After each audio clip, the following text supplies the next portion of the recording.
Hi everybody. Hey, it's Loveable Lou, and I'm right here beside my furnace, and I want to talk to you about furnace filters.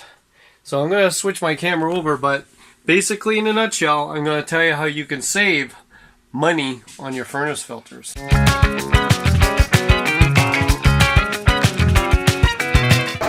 So this is my furnace, and what we do to save some money on the filters is this.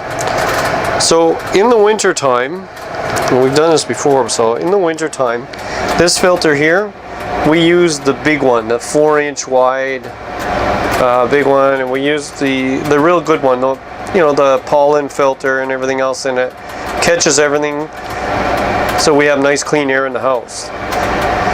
Now, in the summertime, what we do is we use 3 of these filters that are practically like see-through. They don't really filter anything. And they're really cheap. Like $5 will get you all these, but you're never going to use them ever again. You use them all the time, and they'll never get dirty. So what we'll do is we'll take one of these smaller filters, and they're really cheap. Like you can buy a package of 2 of these for, it's super cheap, like $5 or something. It's crazy. So what we'll do in the summer is we'll take one of these and we'll place it on this side of these, right? So you got these inside there because they fit. These are 1 inch each, and that's a 4-inch filter down there. So you add one more, it becomes 4 inches, and we put it on this side so that the air coming in hits this filter first, and these filters never get dirty. Okay? So if it hits that filter first, what happens is that filter is going to get dirty. And because there's not as much surface area on this as the big 4-inch job, not as much airflow can move. Not as much airflow can move. So you have to be aware of that. Now, the reason I said is we only do this in the summer is because we've done this in the winter. Right? We've used these little guys with those 3 instead of the big 4-inch, and what happened is the furnace overheated because there's not enough airflow.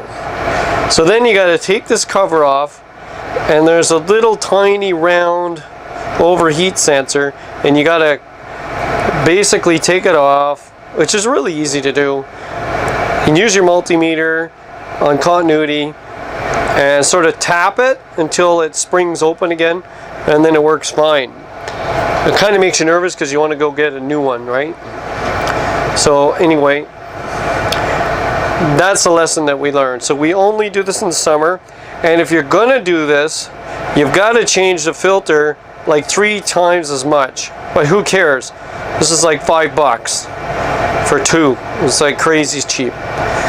Where that big one there, that's like $35 to $40 for 1, and it only lasts you like 6 months. So we do that in the winter, and then we'll change these out often in the summer. Okay, so that's a really good tip to save some money on your furnace filters. Of course, if you're going to do this in the winter, you've got to change these often so you don't overheat your furnace. All right? That's your decision. We've learned the hard way, so we just do this in the summer, and we do the big filter in the winter. Still saving us money. Just thought you might want to know. Anyway, I'm Loveable Lou, and thanks for watching, and don't forget to subscribe and like if you like my stuff. Bye for now.